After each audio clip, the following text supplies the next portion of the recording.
Welcome to the Been There, Done That podcast with Angela Dunn-Cartledge.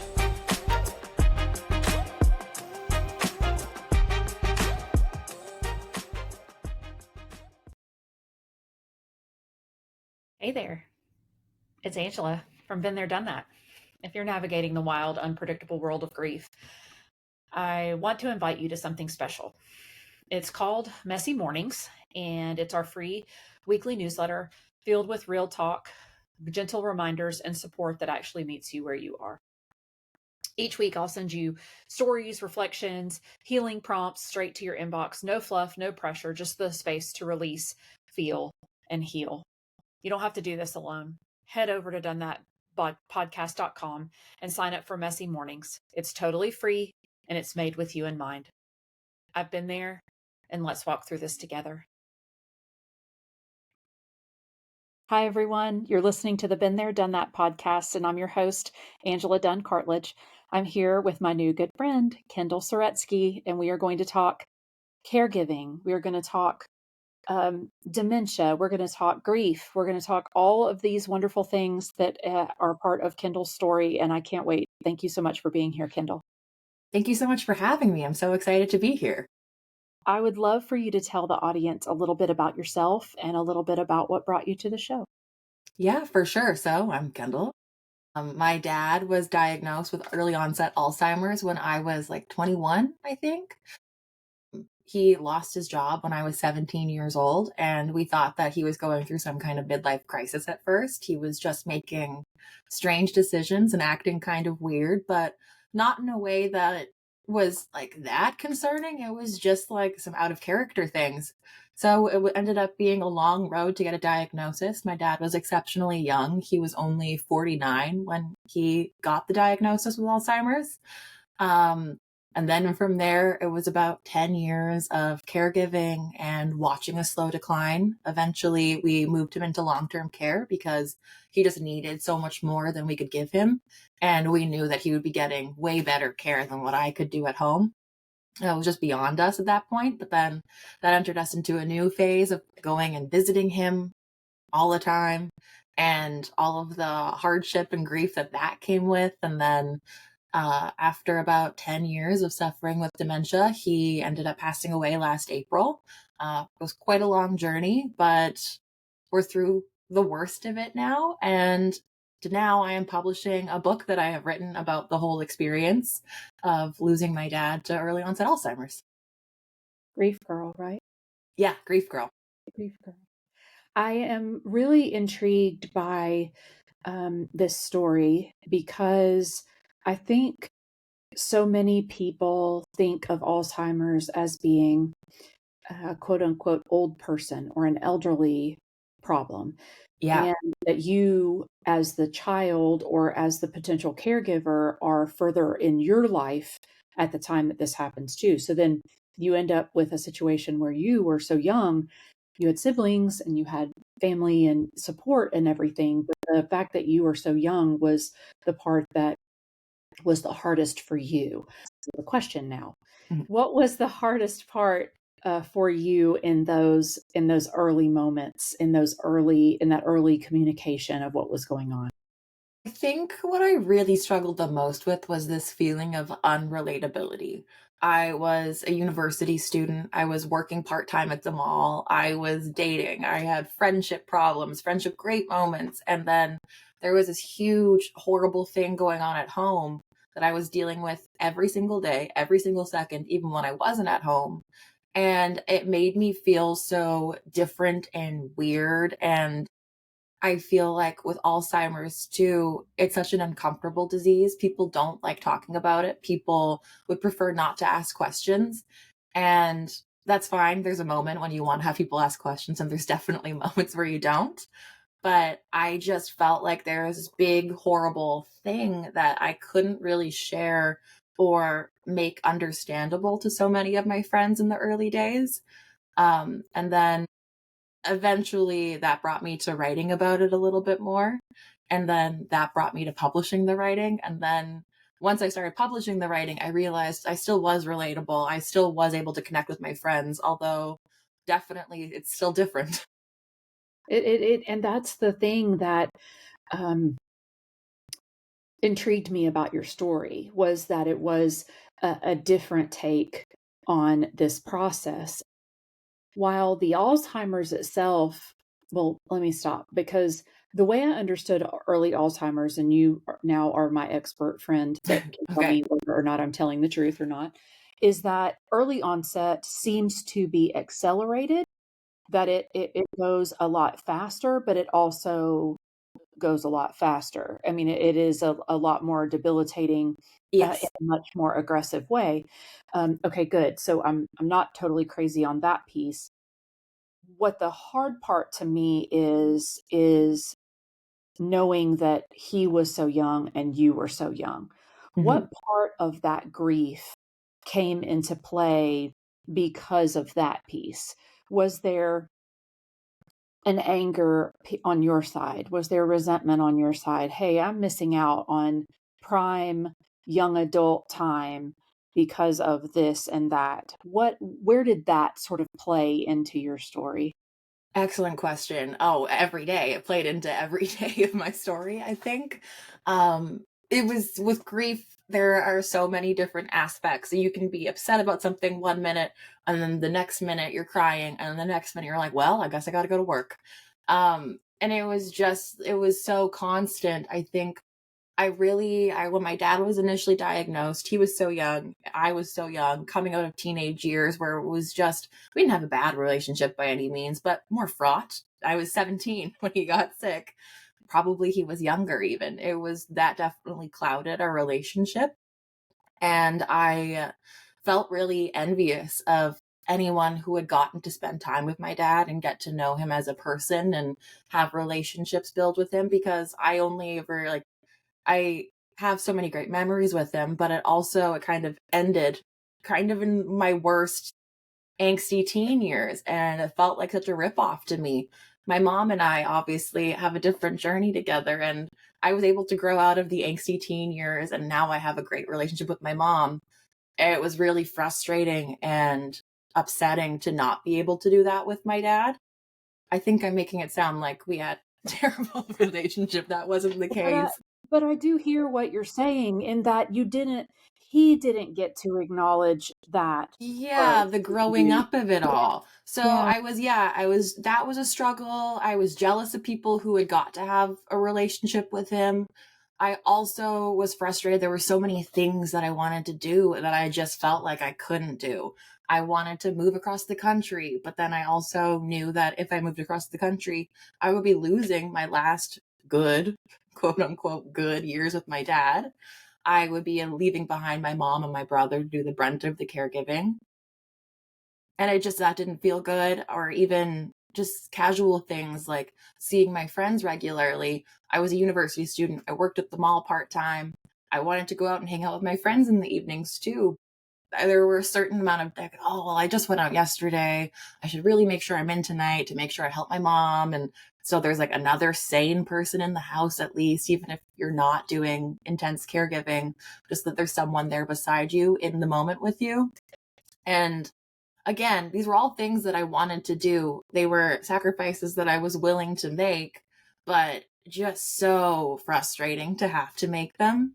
And yeah, just that was a lot of angst. And what am I missing out on? I feel like I'm being held back. There are so many of my friends who get to go and travel, and their biggest problem, not that they're not big problems, but their biggest problem is like, I bombed my last midterm. I Things that are less consequential than watching your parent go insane. And I really struggled with all of that. It's amazing how perspective can shift in seconds, because Yeah. you had to do things differently, obviously, than your peers, but also differently, um, even than people twice your age in that Yeah. situation, just by nature of where you were. And it's hard because um, there's you've already touched on this, that there was not anything to relate to in those Hmm. moments, and yet um, the perspective that you gained is so amazing. I mean, I'm able to see that obviously secondhand, but the perspective that you gained was you had to grow up really fast, Kendall. You had to do that in warp speed, Yeah. to get through that in a good and a bad way. I mean, I don't expect that even a year and a half out that perspective is that different for you, but it is. Where I wanted to go next was on the caregiving side of Hmm. things. That you had already touched a little bit about this just now. That you were making decisions about what you could do on a day-to-day basis based on what you knew was needed. And obviously, respite for your mom was important. And then obviously, you had the need to spend time with him. How did Hmm. you um I won't say balance, but that's sort of where I want to go. How did you balance those things, and then how did you adjust on the fly? Because I would imagine that that would have been necessary. I don't know how great I was at balancing, to be honest. It's kind of an all or nothing thing with Alzheimer's, and uh, I don't know. It was, I guess, like we would spend our mornings together, my dad and I. My mom would go to work. I lived at home through university, so I would often make breakfast for my dad. We'd eat together, we'd watch the news. I'd make sure he was taking care of himself, taking all of his supplements, all of that. And then I would go to class, tap my brother in, say, "Hey, I'm heading out. Make sure you keep an eye on him." For so long, my dad didn't need like 24/7 roundabout care. It was just like, just make sure he doesn't leave the house. And then after that, it was make sure he's not cooking, make sure he's not blah, blah, blah, blah, blah. Um, I don't know how well I balanced it, to be honest. I dropped a lot of plates. I really struggled. I look back on those years with a lot of empathy for myself because now that I am removed from it, I can see how insane it was. Like, that was so hard. My dad was really unwell, and I was writing term papers that I just needed to finish, and I'm taking my dad to the hospital, and it was just it was ceaseless. It was never ending. And I don't think I balanced it particularly well. I think that I was able to find a lot of solace in my friendships and getting to be a part of I felt like I would leave my house and then I would enter the real world and I would just get to be myself again. And I could go and work a shift at the mall and no one was going to be asking me about that. No one was going to be bringing it up. I could just be myself. Or I was a student in university and I was just getting a B plus in a class. Like, it was nothing crazy. And then coming home, it was definitely okay. Just try your best to make it through the evening. Um, yeah. Yeah, I hear you saying it was more survival mode. It was the big rocks. You focused on the most important things that had to get done, and sometimes, like you Hmm. said, not everything got done, but, hey, you're here, and all the things got accomplished in some ways Yeah. form. But it is that, um, that looking back that, I feel is good and bad. It can heal and it can, create more of that, um, I don't know, stuck feeling, I guess, is where I really wanna what I really wanna say, where you can sort of live in those memories instead of in the real world. How do you do that now? Now that you have, um, a little bit more perspective, but also more distance from the Hmm. caregiving itself, how do you give yourself that space now? Um, that's a good question.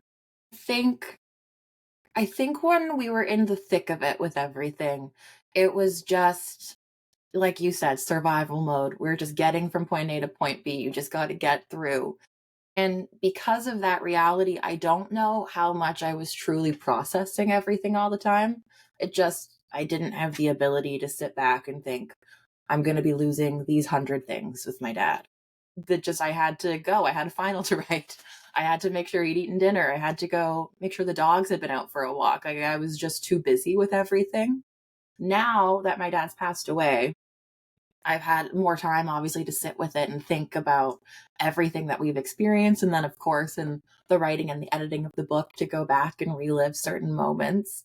I I think now I am just beginning to start processing what all of that 10 years meant and how that impacted me as a person. I think for a long time I was really worried, particularly in dating, just because I am not married, I'm single.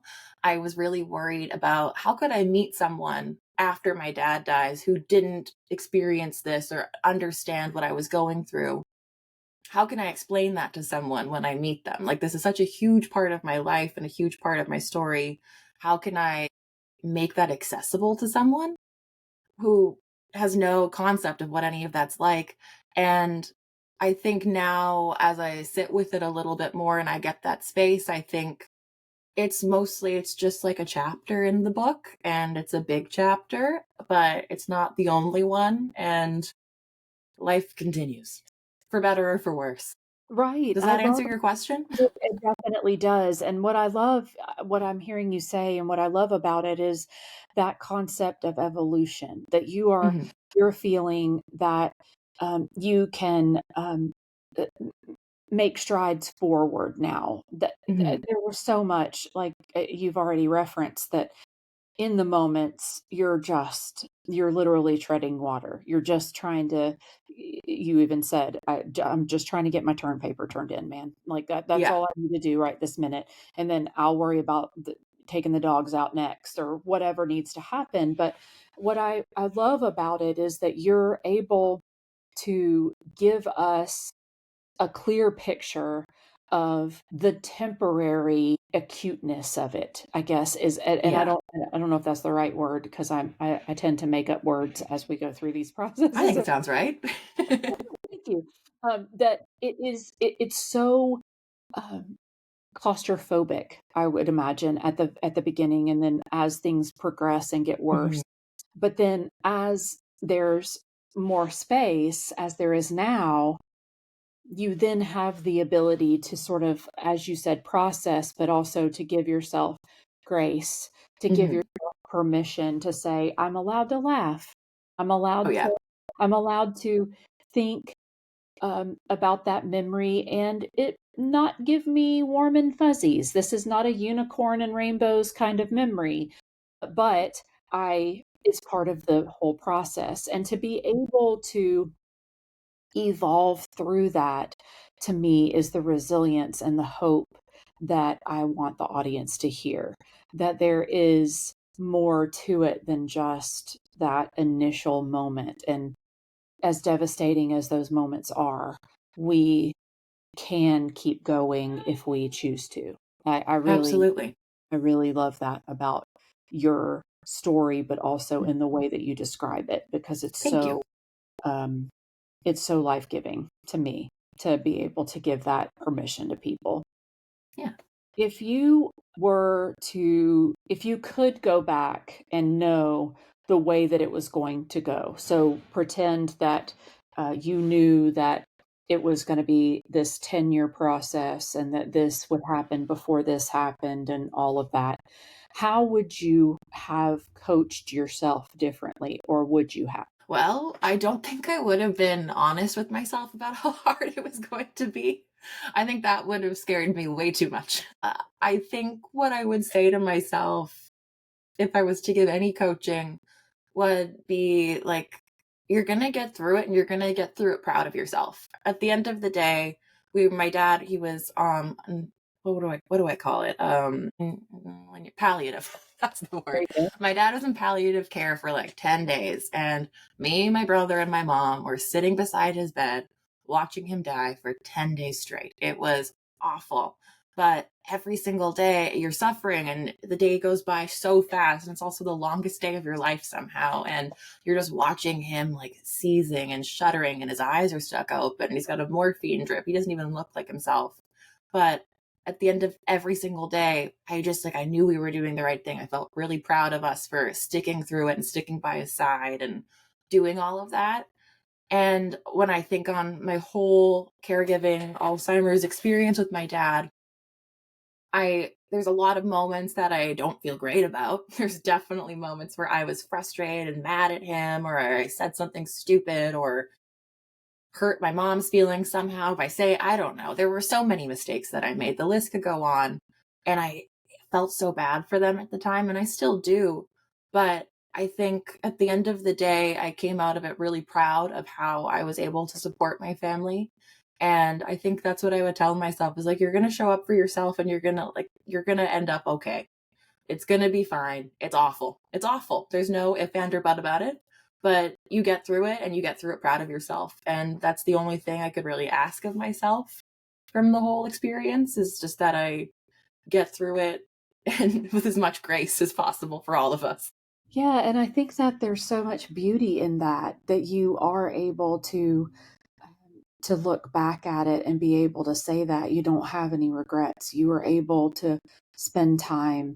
I Mhm. know you did just say that you feel badly for different things that happen, Totally. but in the overall scheme of things, that you were able to dedicate time, and you were able to continue to build the relationship with your mom and brother, and Mhm. those things continued to go, are critical in those moments. And even if that hadn't happened for you, I still think that you would have had the space to be able to get to a place of healing and acceptance and all of those kinds of wonderful things that come with grief. If you um I keep wanting to ask what the worst part was, but Mm. let's go in the direction of ambiguous grief, Yeah. because watching someone decline like you did, that is not the same. The way it was described to me by our grief counselor was, you came to grips with the death a little bit at a time. So, Yes. not in the case of someone not knowing that something was gonna happen, and it happened in the middle of the night, and now they find out the next day, they don't have they have a very different grief than you experienced. So, Mhm. describe to us your definition of your own ambiguous grief and what that felt like. I think for me, it was just a lot of frustration and anger. It was like a lot of, I have a wicked internal monologue. It's just constantly going. And I'd be sad about something that happened with my dad in the morning. I made him coffee, and then he said something rude and it hurt my feelings, and I was sad. And then I was like, oh, well, I shouldn't be sad because actually, like, these are my last moments with my dad, and it's really nice that, like, I get to make him coffee in the morning, and I should just be glad that I can sit on the couch and watch Seinfeld with him, and that should be enough because at least I get that. And some people don't get that. And then I'd be mad that that's all I get. Well, all I get is Seinfeld with my dad in the morning. Like, that sucks. That's not at all what I wanted. I didn't want to watch Seinfeld this morning, actually, and now I have to be grateful that I'm watching Seinfeld with my dad this morning. And then just frustrated that that was how I was feeling all the time. It was just a constant pendulum of emotions of like, I'm grateful that he is not fully gone yet because there are glimmers of him still there. But the glimmers that I'm getting aren't enough. I don't want the glimmer. I just want my dad. And it was a lot of just like trying to make peace with the glimmers being all I got.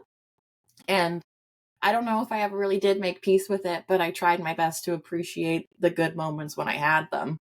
Try to be as present as possible, right? I mean, that's really Yeah. that, and that's hard to do when you already know you're not gonna get certain things. Yeah. You don't get, that you've already referenced it. You don't get to grow up and hear that from your dad. You don't get to experience other momentous occasions with him, those kinds of things, and I Hmm. really do hear that.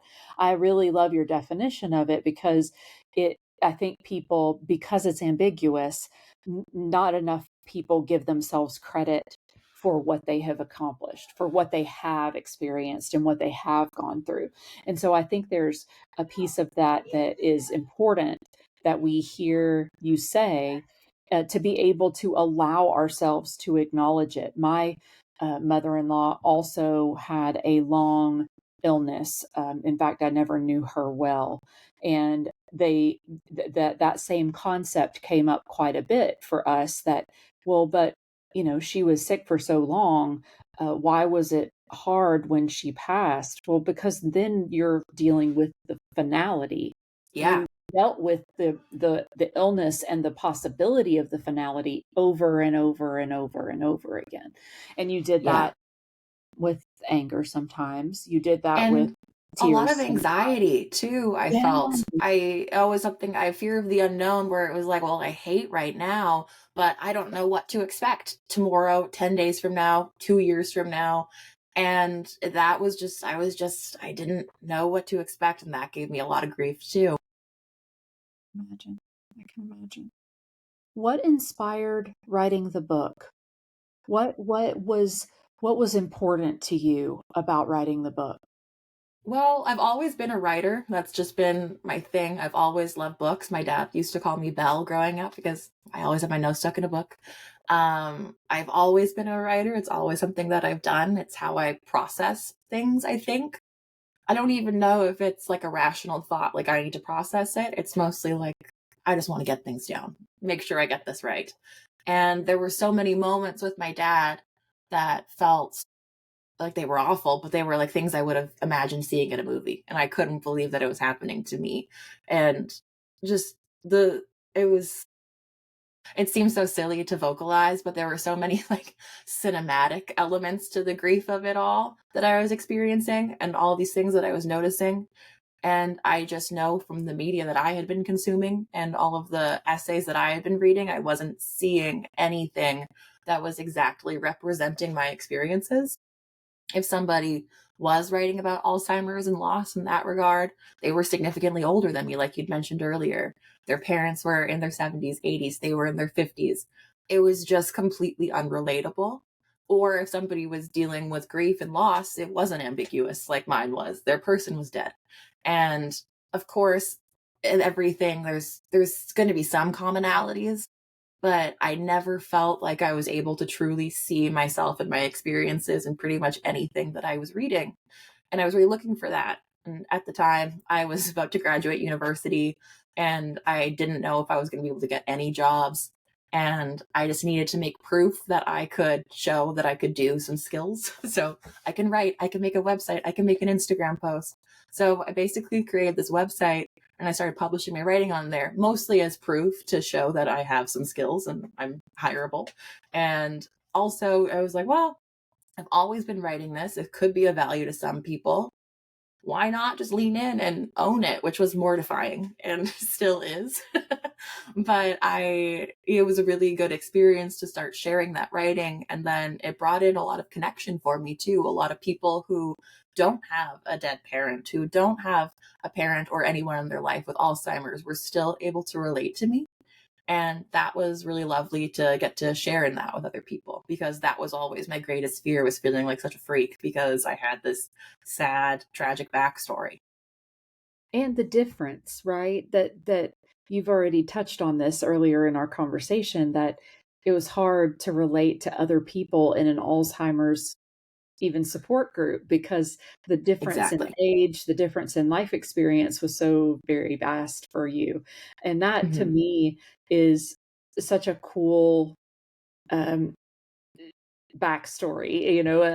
Your hero story is that you were able to find uh, something that you can pass on to the rest of the world about your pain and your grief. And so I think that is such a beautiful way to be inspired, is to say, I don't want anybody else to go through this on their own like I did. I want somebody else to have that opportunity. Hmm. And I know that I would love to know more about your process and how you got to get the book done. But I just wanted to acknowledge that piece of it, that I feel like it's important that you're not just doing it because I have to get this out into the world. I have to tell my story. It's more uh, that you really honestly don't want anybody to have to go through it the same way you had to, and by the seat of your pants, friend. You were learning as you went, for sure. Yeah, definitely. Thank you. Definitely. Tell us a little bit about writing the book in general. Were you writing the entire time your dad was sick, or did you start writing and sort of go back in time in your own memories and rewrite? Fits and starts a lot of the time. I find I'll be super inspired. Something awful will have happened that morning, and I'll be thinking about it. And for instance, an example would be growing up, my dad would tuck me into bed every single night, and we'd say our prayers together. And he would often sign a cross on my forehead and good night. And then in the morning, he'd be off to work, whatever. But then when I was older and caregiving for my dad, we had to move him into he had his own bed in the loft because sleeping with my mom was just like a non-thing anymore. He was going to bed so early and there were a lot of reasons. So we moved him into his own room and I went and I tucked my dad into his little bed. It wasn't very big. And I was pulling up his sheets and I was just getting the craziest, like, oh, I remember doing this every night with him, role reversed. And in that moment, I was just like, oh, this is so messed up. If I were making a movie, I would show the scene of my dad tucking me into bed, and then I would show the scene of me tucking him into bed next. And I couldn't believe how obvious so many of the moments were. It was just like such a big, crazy grief moment that it just seemed like it was so like, I got to write that down. So it would often be moments like that I would happen. And then a lot of my writing is just a reflection on how I am feeling about it, how pissed off I am, how this moment actually isn't that bad actually, and here's 5 reasons why I'm actually totally fine. And that's kind of just the whole thing is me processing and going through it all. I just often would take inspiration from a moment and then explode it from there. I was writing pretty much throughout the entirety of his sickness, not necessarily always with the intention of publishing. It was mostly just like that felt good to me. Um, and it was just a good way for me to process my sadness too. A lot of the time I'm working, I moved out, I've got a full-time job. My dad's in long-term care. We had a horrible visit with him where he was covered in bruises and it was so sad seeing him like that. And then I would go home and I would just be like sobbing as I was writing. And I don't know if I would use cathartic as the word for that because it kind of just felt like allowing myself to fall into the hole. But I think that you do have to allow yourself to be in the hole a little bit too. Like that's part of grieving. So I think it was just good for the processing of the grief itself. I agree, and I like how you said sometimes you just have to be in the hole. It's about not feeling like you can't leave the hole. They're almost punishing themselves by staying in the pit. And I like how you said that it is about allowing yourself to be in the hole, but also saying, but tomorrow's a new day. And Hmm. that was where the where I wanted to go last, before we close out, and that was that my husband is a physical therapist, and so one of his favorite things to say, especially in chronic illness an Alzheimer's diagnosis, is that today is the best day. Today is the best day you're going to get, and tomorrow will be a little bit worse and a little bit worse, and sometimes it's not a little bit worse; it's a lot worse. How did you navigate that piece? That knowing, but not knowing at the same time. That's a good question. I think that I just tried to take every day as it came, honestly. I knew that there were going to be hard moments, and I knew that there were going to be less hard moments. And my mom often talks about the common phrase from AA, like you just got to get through today. You just got like from minute to minute, hour to hour, one day at a time.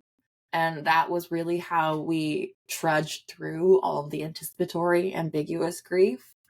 Um, and just tried to take it as it came because there were a lot of funny moments. My dad, there were so many funny, silly things that he was doing, and not even like they were out of character, like they were just sweet, funny things. And we were still able to have conversations, and he was still able to tell me how much he loved me. And then he ended up losing his ability to speak and his ability to walk and his ability to hug. And I just had to be like, well, now it's nice that I can look at the hair on his ears and like I'll always remember where that hair is and I'll always remember that mole. And I'll just like make sure I like memorize the way that his hair falls on his face and just try and take whatever I could out of it. That was the best that I could do. I love the presence that you brought to it because, I mean, I think survival mode sort of forces that to a certain degree that you can't really forward think for very long because there's plenty to do right this minute. So you Yeah. don't have that opportunity as much, but I still love the joy that I hear in your story, even as short of amount of time as you've had to grieve, that you are able to see it in both sides of the coin, the hard days and the not so hard days, but also, like you said, the joy and the funny, sweet Hmm. things, and trying to keep those memories front and center instead of the more harsh memories, and let those drop away and keep the good ones close by. I love that. Absolutely. If you had something to give to the